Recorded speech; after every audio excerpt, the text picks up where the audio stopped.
Is everybody ready?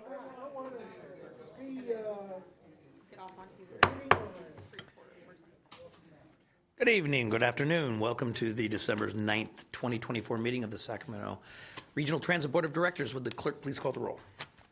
Director Brewer is absent. Director Budge is absent. Director Schaefer is absent. Director Hume? Is here.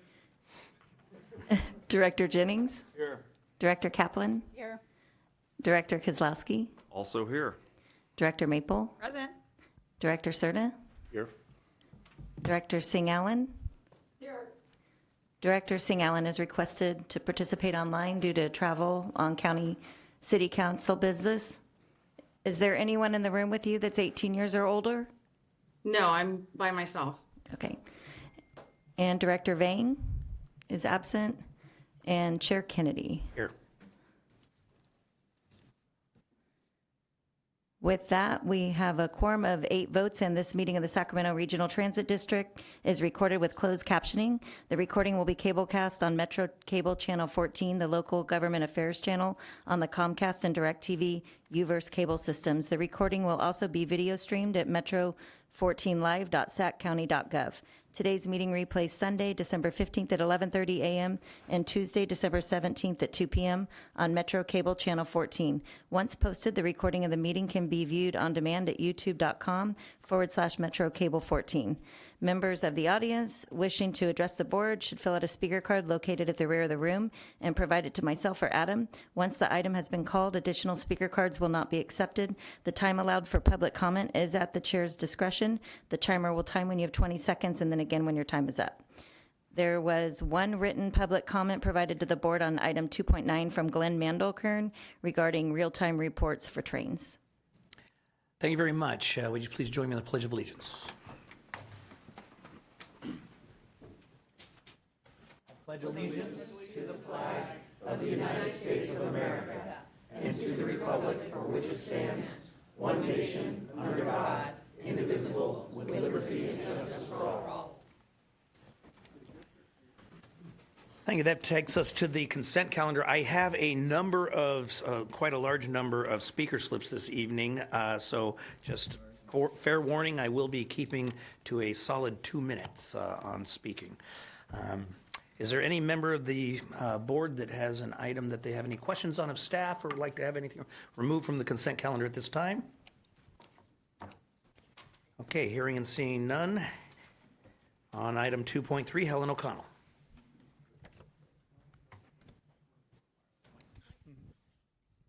And Director Schaefer just joined the meeting. Thank you. Hello, board.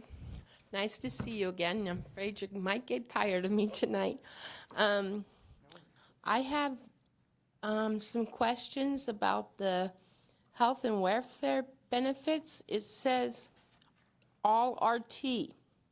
So I was wondering if that included RT Go, because I was under the impression that they had different health and welfare benefits than everybody else. And that was one of my sticking issues. So could I please have that question answered? Mr. Lee is not here. Mr. Topaz, is that your area? Okay, thank you. Okay, item 2.4, Jeffrey Tartagia.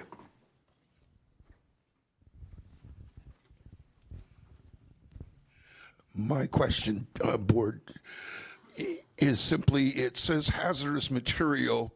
I'm presuming that is for the maintenance facility, but I'm wondering, dealing with, so we spent money on the I-80 elevator and the hazardous material coming down at the bottom. It didn't see any mention of that in your proposal there. So just wondering. Staff, is there a response? Lisa.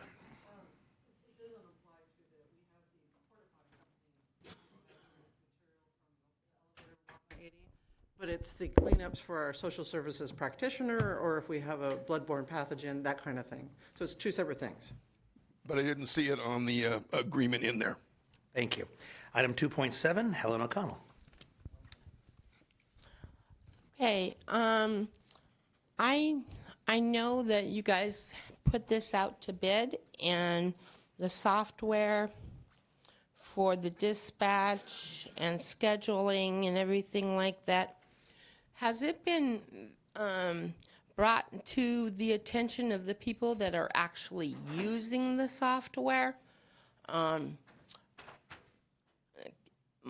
The person that comes most to mind is Kathy Sajan, and I would also wonder if the dispatchers and the schedulers had an opportunity to figure out how it works before they're required to use it. I'm sorry, so Helen, what's your specific question? Has the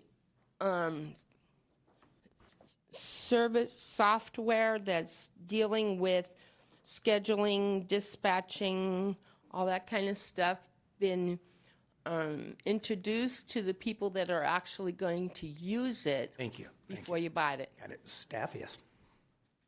Helen, Kathy was part of the procurement, so she gave us feedback, and she was part of the decision-making on which software we went with. Okay, thank you. That's a yes. 2.8, Helen.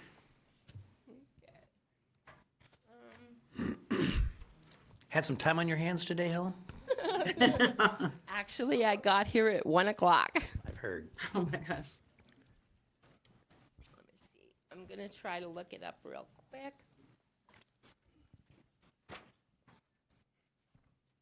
I can't remember which one's which right now.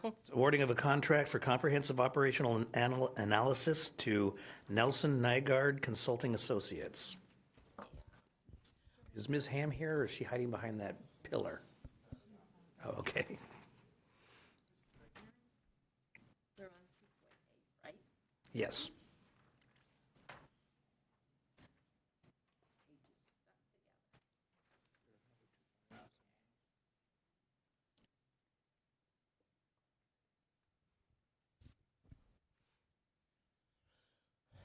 I believe this is the one where SACOG was involved getting our money, and they said that the money was operational expenses or capital improvements. So that means that we would have money to pay people to drive the bus, the RT Go, the train, all that kind of stuff. That seems to be a sticking point on a lot of things, because I was told that they had no funds to pay any more drivers to drive RT Go. So I had a question on that. Helen, what's your question? How much of the operations and what's the name of the word? This is specifically on the awarding of a contract for the operations analysis. Okay, maybe I didn't have that correct. I think the analysis is good. I think the analysis, part of the analysis is to find out the answer to your question. Okay, you. thank you. Okay. Item 2.9, Rich Hodgkins. Okay, is this on the train station technology? This is the approval of SOMA's train. Yes, it is. Okay, the only train station technology I can think of is, I understand that there are announcements generally made on safety and boarding procedures, but that what about announcements telling people that who are blind, particularly those that who do not carry smartphones around, when the next train is coming? That would be helpful even for someone like myself. So I can, because even though I carry a smartphone around, I would like to know when the next train is coming. So that when I think of, again, that when I think of when I think of train station technology, you know, in real time, an audible announcement would not only be just general announcements that which I hear all the time, but also that when the next train is coming and how long before the next train is coming. Thank you. Thank you very much, Rick. And Ms. Hines, I'm sure you took note of that. Thank you. 210, Helen O'Connell.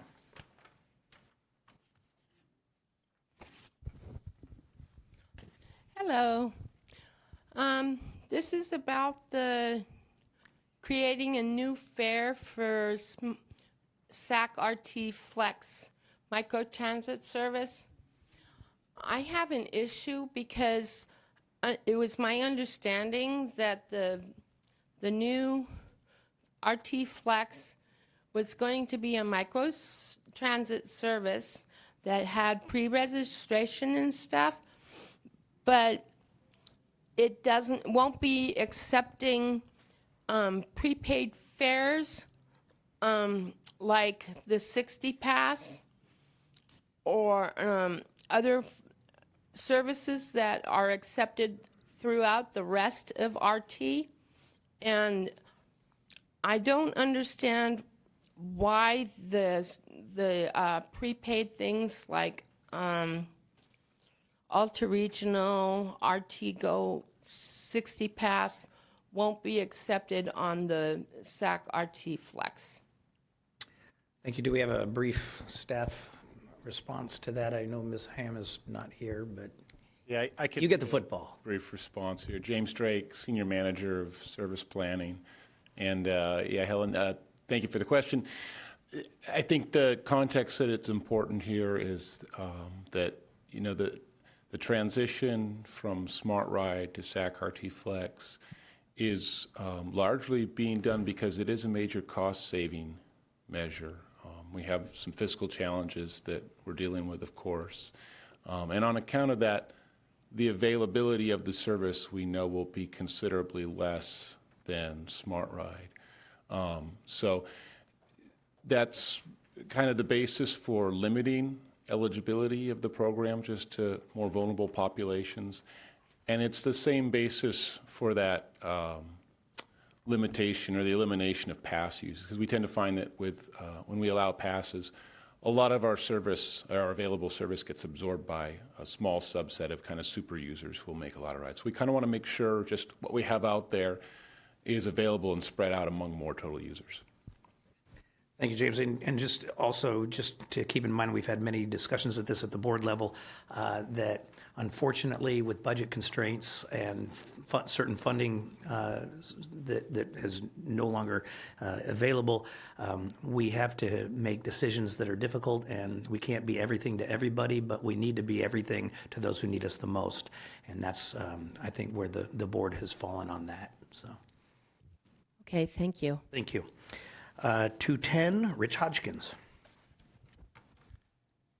Hey, Patrick, that would be Rick Hodgkins, but Did I say Rich? Sorry Rick, about that. yeah. I know even though they don't allow certain passes to be used, I will tell you that when it comes to the Connect card, it is just my understanding that Connect cards would be allowed during the use of SAC RT Flex. And that's other than that, I just wanted to make sure that the prices will still be the same for the as they were for Smart Ride for those who don't have Connect cards or Zip passes. Will the Zip passes be allowed as well?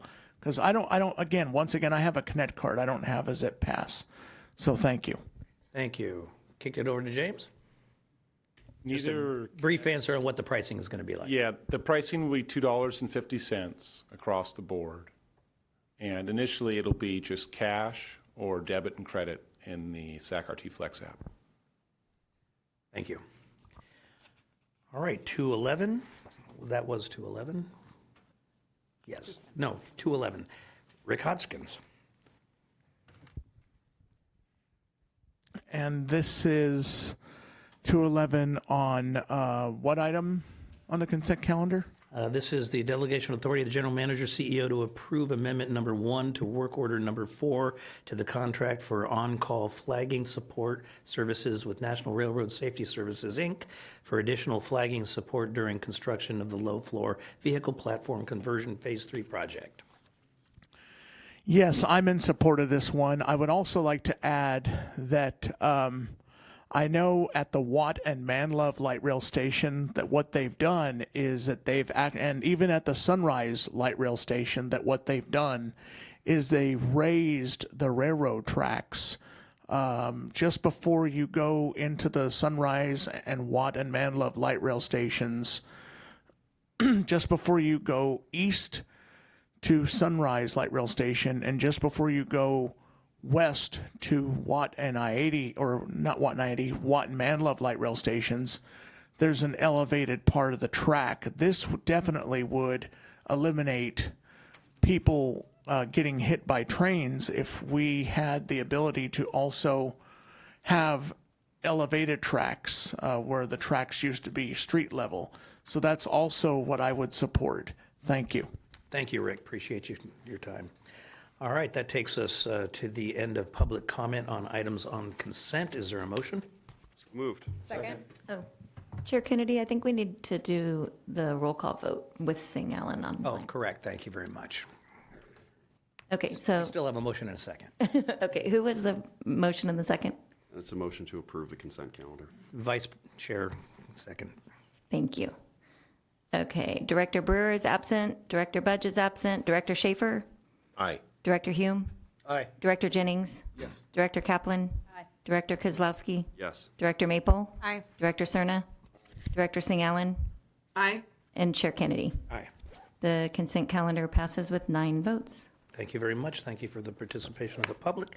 We are now going to adjust the agenda just for a bit for time issues, and we're going to, instead of taking 6 next, we will take item 7.1. Please read that into the record, Madam Clerk. Okay, new business, 7.1, intent motion to select the chair and vice chair of the Sacramento Regional Transit Board of Directors for 2025. Okay. Yes, Mr. Hume. Mr. Chair, if there's no comment on this item, I would like to put forth the vice chair for the chair position and Director Sing Allen for the vice chair position. Thank you. Are there any other nominations? Hearing and seeing none, please call the roll. Is there any public comment on this? Oh, second? Sorry. You don't need a second for a I think Helen. 7.1, we do have Jeffrey Tardigia. I apologize, Okay. Jeffrey.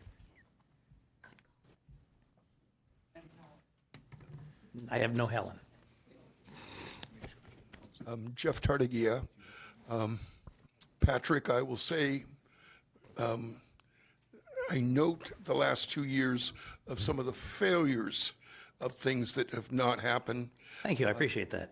I'm sorry, but I will tell you that, and will say to Rick, as the new chair through there, is that please take in consideration the need for a 3D printer out there as well, be so that you see what you have missed so far in the implementation of the low floor light rail vehicles, and as well as the other considerations that you've got from SACOG of equity and the other situations of how that is important and of value in regards, as well as the 10 microtransit vehicles in the sitting of getting out the back and how that restricts how you pick up people because you need a cutaway. And as in 13th Street, you don't have cutaways on the north side of the street, so you only have 2 major ways of getting out of the location for electric wheelchairs. And probably disabled, should we say, and people that are blind really have to go to 13th Street to get around to knowing where they are to where they need to go. That's my comment for your new chairmanship. Thank you, Jeffrey. Director Maple. Thank you, Chair. I just wanted to take a moment to thank you for your service as chair. I know it's been you've been on this board a long time. You've seen the ups and downs, the different budgetary cycles, and certainly there have been challenges over the last year or so that you've navigated very well. So it's been a pleasure serving with you in that role and continue to serve with you on this board. And want to congratulate incoming Chair Jennings as well. Thank you. Thank you, Director Maple. See, Jeffrey, not a complete failure. That's all I have. We have a motion. Right here. Can I? Yes, sorry. So along the lines with Director Maple, I also want to thank and recognize Chair Kennedy. You have been a staunch and passionate advocate for SAC-RT So while these are big shoes to fill, I have no doubt that the incoming chair will do a fantastic job. But you've just really been exemplary leader, and so I just want to thank you, Chair Kennedy. Thank you, Director. I appreciate that. Roll call vote, please. Okay, so motion Vice Chair Jennings as chair and Director Singh Allen as vice chair. Director Brewer is absent. Director Budge is absent. Director Schaefer? Aye. Director Hume? Aye. Director Jennings? Yes. Director Kaplan? Yes. Director Kozlowski? Yes. Director Maple? Aye. Director Cerna? Director Singh Allen? I for Jennings, I'm abstaining on mine unless it's needed. Okay, I think you're good. And Director Vang is absent, and Chair Kennedy. Enthusiastic aye. All right, motion passes with 9 and 1 abstention. 7.2, please read in the record. 7.2, information item, receive and file the annual comprehensive financial report and designate the operating surplus and working capital reserve for fiscal year ended June 30th, 2024. And Jason Johnson is here to present this item. Welcome. Good evening, Chair Kennedy and board members of the board. Jason Johnson, VP of Finance, CFO at SACRT. I am pleased to present the annual comprehensive financial report for the fiscal year ended June 30th, 2024. The goal of the independent audit is to provide reasonable assurance that the financial statements are free of material misstatements and conform with generally accepted accounting principles. SACRT has contracted with Crowe LLP, an independent certified public accountant firm, to perform the audit of the financial statements. The auditors have issued an unqualified or clean opinion on the financial statements. This means that the financial statements are free of any material misstatements. This is the 5th year in a row that SACRT has received no audit findings. Operating results for fiscal year 24 have revenues exceeding expenditures by $1.2 million. This surplus amount will be added to the existing operating reserve, which will bring our reserve balance to nearly $40 million. This fulfills our operating reserve requirement and provides the district with sufficient funds to cover approximately 60 days of operating expenditures. While this strengthens our financial position, as staff has previously noted, operating funding gaps are projected for the next 2 fiscal years. Staff continues to work closely with SACOG to ensure that SACRT receives the maximum allocation of SB 125 funding to not only close the projected operational gaps, but to free up discretionary monies such as federal 5307 funds to address priority capital needs. I would like to thank the Board of Directors for their exceptional direction on fiscal strategy, Henry and Shelley and the executive management team for their strong leadership, and the finance team for their hard work throughout the year and in completing the audit report and annual financials.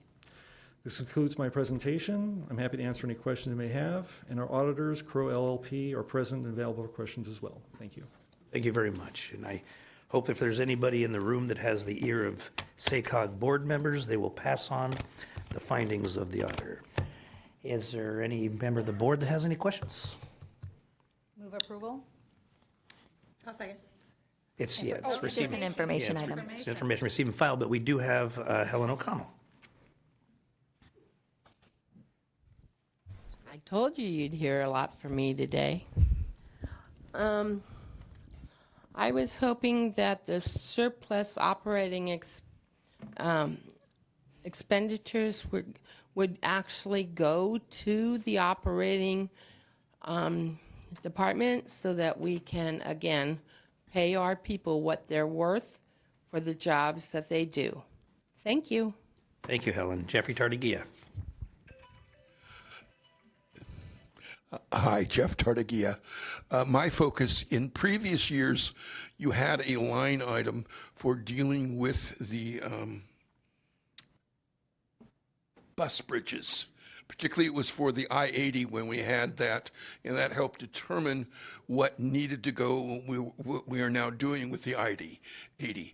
Is it now because there are so many other things that it's no longer separated out for either I-80 or construction or the other? I didn't see in there a bus bridge item in your proposal, in your analysis of the budget. Just a question.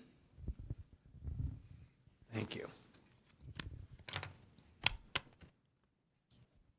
Okay. Any member of the board? All right, thank you very much. We will move back up to item 6, public addressing items not on the agenda. Coco Cocazella. Coco, it took me 2 years to get the name right. You did good. Better than some. And yes, thank you for your service. Coco Cocazella, Sacramento Transit Advocates and Writers. I read this evening because I want to try to fit into the 2 minutes. So here we go. This is about the Siemens low floor. I have of late become more focused on issues that mobility-challenged patrons face on the Siemens low-floor light rail cars. The reason for my increased attention lately is that I'm hearing the same issues raised again and again. There seems to be an implication of lack of action, or at least a lack of effective communication with those who are raising the concerns. As I come up to speed on some of the line items that have been repeatedly brought to the attention of staff and/or board, I feel that the called out difficulties fall into 2 main categories. 1, issues that reduce accessibility and independence, and I'll refer to those as equity issues. And 2, issues that pose a dangerous condition to users. And I won't dig in here to deep specifics of the issues, but for the sake of a quick example or two, a couple of the danger hurdles are A, the steepness of the accessibility ramp, and B, the need to get out of the way of the ramp as it's deploying on the outside. 2 examples. Quickly, a couple of brainstorm ideas that are feasible and actionable. Simply always opening the middle door and deploying the ramp at every station. Leverage technology. How about using some type of voice-activated protocol using smartphone communications for those who are able to use smartphones? I recommend to think about the prioritization. Okay. Asking staff to engage in the following ASAP. Communicate when intending to dive deeper into each challenge, and if possible, provide a roadmap with milestone dates. Or if staff plans to not actually address an issue, then communicate such for transparency. Thank you. Safe and joyful holidays to everybody. Thank you, Coco. Appreciate it. And I understand staff took notes on those comments. Thank you. Michael Bevins.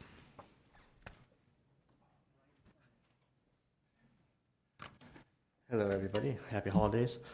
I ran out of time last time, so I'm going to run through this real fast. You want to the last minute first, or first mile, last mile from your house to the bus station or bus station to work. We need to cover that somehow. We can't do it right now, but maybe in the Flex program, as it does expand beyond our minimal users that's coming, maybe we can use that to get from your house to the bus station as a possibility. Be happy to pay extra for that because it's an extra service. Also, I mean, neighborhood bus route I mentioned before, we can do that, and I'd be happy. And people who would use it maybe could pay extra, double the route instead of $1.25, whatever it is, make it $2.50 because it's an extra service. Beyond that, what I ran out last time, bike accommodation. If in the future we're going to use bikes, bikes get on the trains, they're going to be full. What do? You got to wait for the next bike. We can always, I always keep coming back to it, bike trains, bike buses. Have all of our SAC-RT light rail trains, don't get rid of all of them, use a few of them just to go on the routes, just to collect bicycles and other people with cargo. Well, I'm happy, again, to pay extra for that because it's an extra service, double the route rate. Then also, if you want to, people get maybe just more routes, we need an outer rim route, maybe to connect some of our outskirts towns. If you want to go from Elk Grove to Folsom, you really can't do it. You want to go from Citrus Heights to Folsom, you really can't do it on a bus. You can install a rim route. And then if also not a rim route, then a direct bisect the region, north-south, east-west, north-south, Watt Avenue, east-west, Greenback Lane, Elkhorn Boulevard. Make that our new spines to connect to. Anyway, I think that's about it. And good luck to you on the next year. Thanks. Thank you, Michael. Chair and Vice Chair. Thank you, Michael. Dan Allison.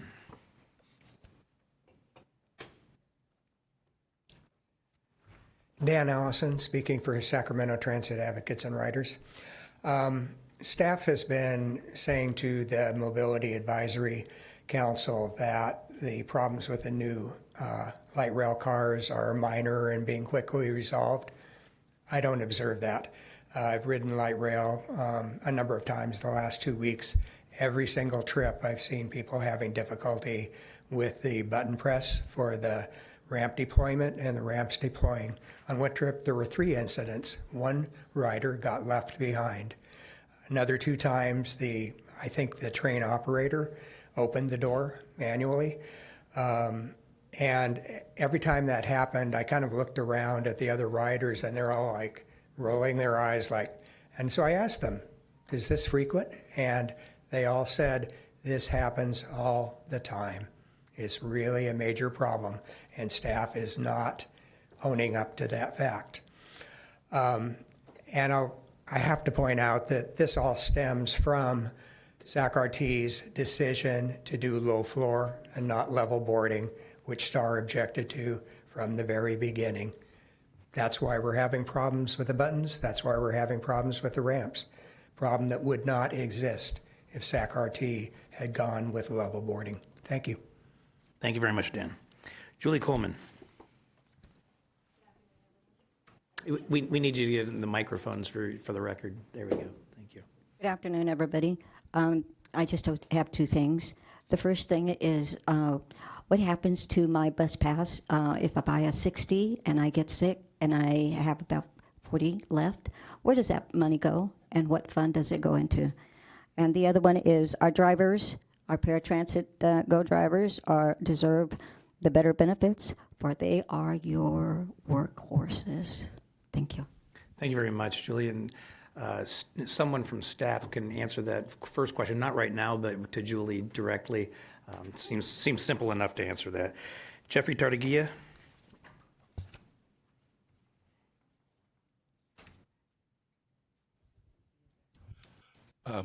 This is Jeff Tartaguia. I can echo the experience of the last 2 weeks, as I've informed Bianca over there for operations, is had a train suddenly stop, watched people get thrown out of their chairs, have had the problem with the pushing of buttons, had the problem today where the one of the accessible buttons to push on there was no longer working, and it interfered with one of the doors through there. So over here at the Archive Plaza, we had an individual that had to slam against the door to get it to open up. You need to change where it says do not lean against the doors, make those signs bigger, because people are leaning against your doors. There is access issues that you need to determine in a better manner than you have right now.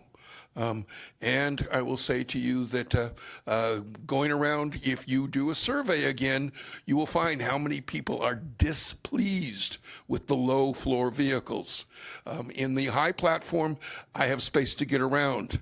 The day before Thanksgiving on Tuesday, when 29th Street Food Bank was producing turkeys, I had 7 carts around me, so I could not move. There is no way of moving when you've got 7 carts around you, blocking any access to even get to the button, much less everything else. At the same time, I will say I've had operators that indeed take care of, and when they see that there is an issue because they can't see inside the train, when they see somebody trying to get on there, that they will spend a little extra moment waiting so you can go from one ramp to another to get aboard your low floor light rail trains. All of these issues, as well as some others, you have not responded to and answered. 65th Street, Zinfandel is another one that you could not put a 40-inch wheelchair in there from high ramp to low. 29th Street, the high ramp is at one level or the other, and I am ending that. Thank you, Jeffrey.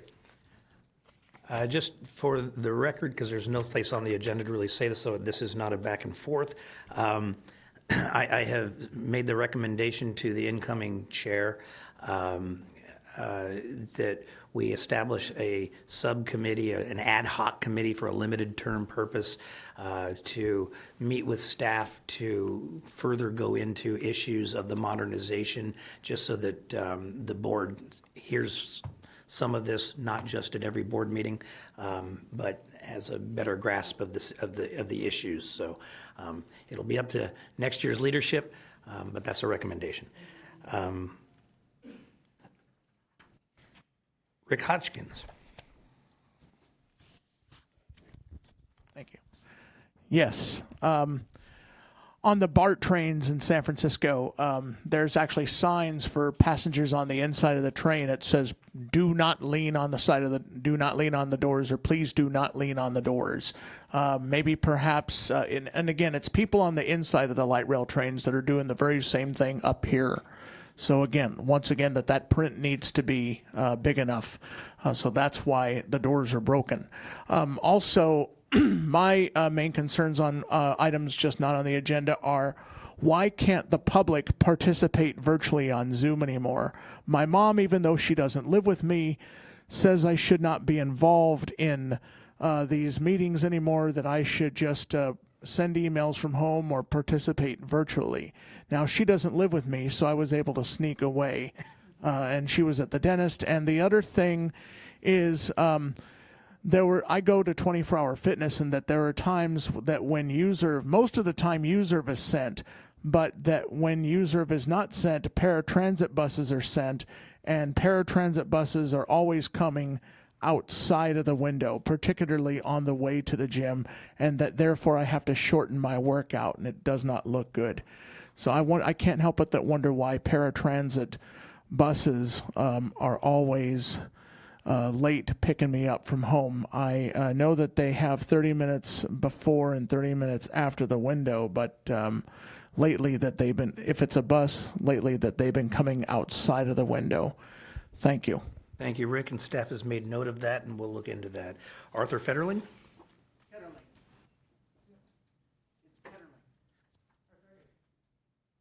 Yes, it is.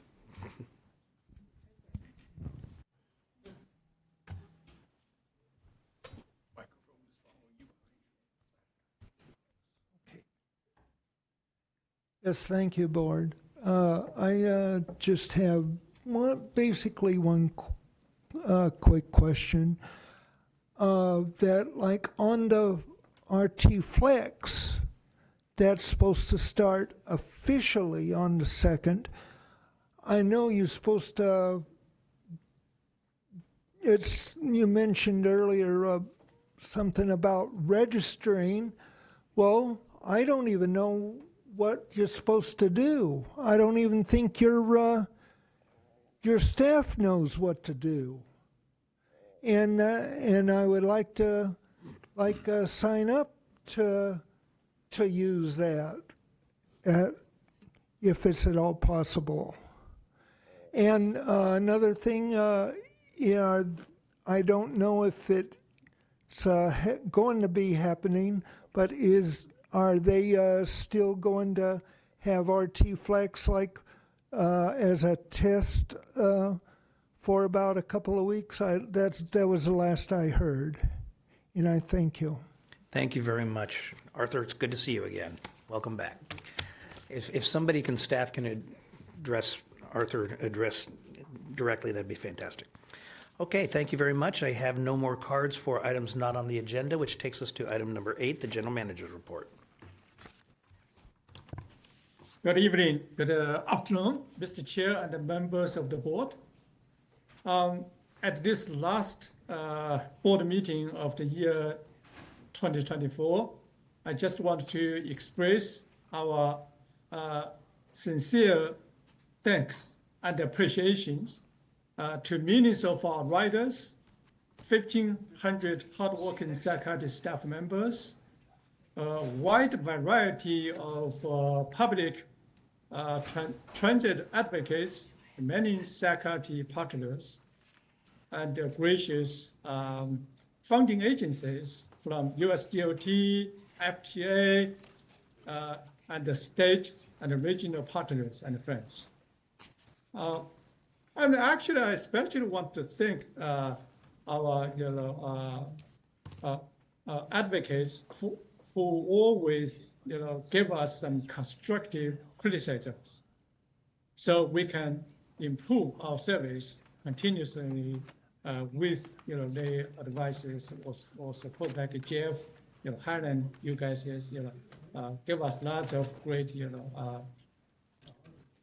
constructive, great ideas.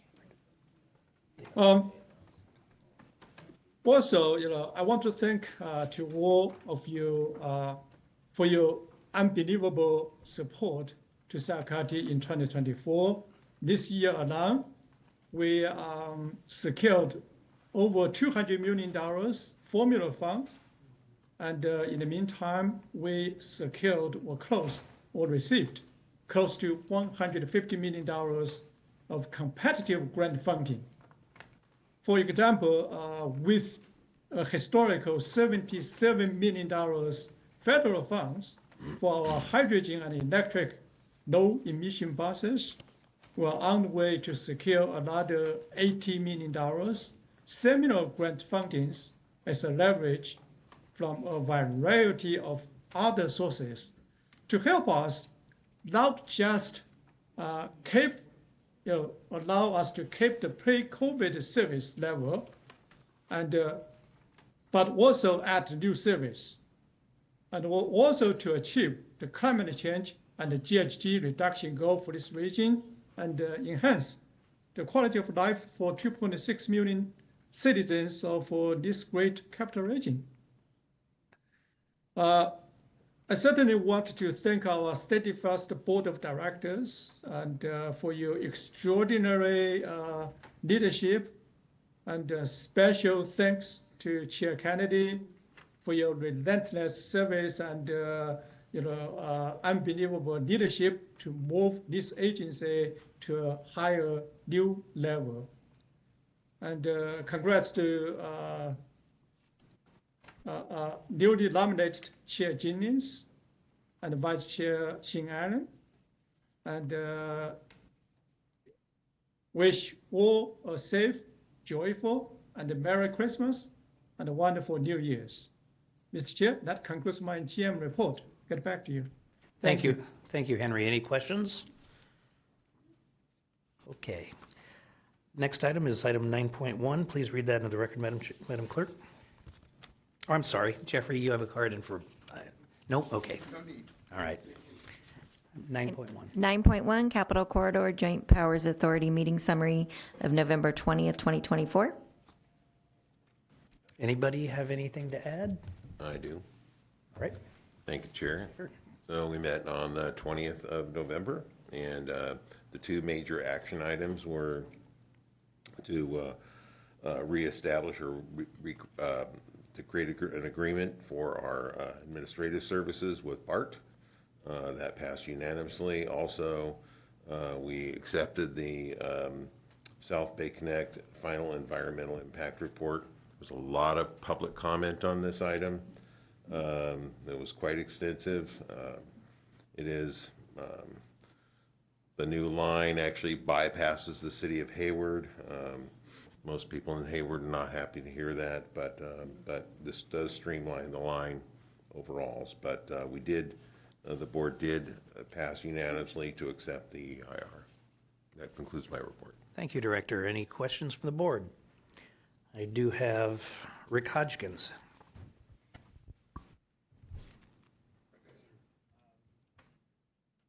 Oh, there we go. I had pushed a button to turn it back on because it was off. Okay. So I guess I have a question for the Capital Corridor Joint Powers Authority, and that is, are you aware that the buses, the Amtrak Thruway buses, particularly the one that which goes to and from South Lake Tahoe, are you aware that there's only one bus a day? And are you also aware that that bus does not have a bathroom, and it does not even have table trays? Like if you were to bring food and drink on board, that there's no place to set your food or drink? There used to be, 3 buses coming and 3 buses going, and that those buses had bathrooms and table trays and food and drink. Before you were on the board, before you were on the JPA, that there was this change was made. So I don't think you were involved in that, but just thought I would point that out. So that's why I asked those 2 questions. Thank you. Thank you, Rick, and I'm not going to put Director Schaefer on the hook for representing the entire JPA, but I'm sure he'll take those comments back to the board. Thank you. I'll definitely take those comments back with me. Okay. 9.2. 9.2, Mobility Advisory Council meeting summary on November 21st, 2024. Any questions from the board? Hearing and seeing none. Rick Hodgkins. Not looking at the report, I'll probably have to see if I can go to RT's website to look for it, but I can't help but that wonder if they even covered the things that were covered here tonight, not only about the doors, that which, by the way, is a legitimate question, and people having a hard time with the low-floor vehicles. By the way, I love the low-floor vehicles because of how comfortable and quiet they are and how easy I find getting on and off of them. But if people are having trouble with, people would, and the stuff about Archives Plaza and 13th Street for people that are blind, as Jeffrey pointed out, that's pretty important. That's pretty serious stuff. But also what I said about there being audible announcements to tell people that who are blind in real time when the next train is coming and how long before it comes and real time arrival, that this is what they do with the Muni light rail trains and BART trains and down in San Francisco area. This is what we need up here, and I just can't help but that wonder if the MAC has talked about it up here. Thank you. Thank you very much, Rick. Appreciate your comments. 9.3, please. 9.3, San Joaquin Joint Powers Authority meeting summary on November 22nd, 2024. Anybody? Yeah, Mr. Chair, I'll just add, it's not captured in these minutes because I think given the holidays, we had meetings compressed into one another, but I have bumped up against the term limits for the allowances of the San Joaquin Joint Powers Authority, so I will be stepping down as chair, but they will ask me to remain on as vice chair in order to provide some continuity as we look to expand the service here northward. So looking forward to that. Thank you for your work. Appreciate it. I have Jeffrey Tartagia.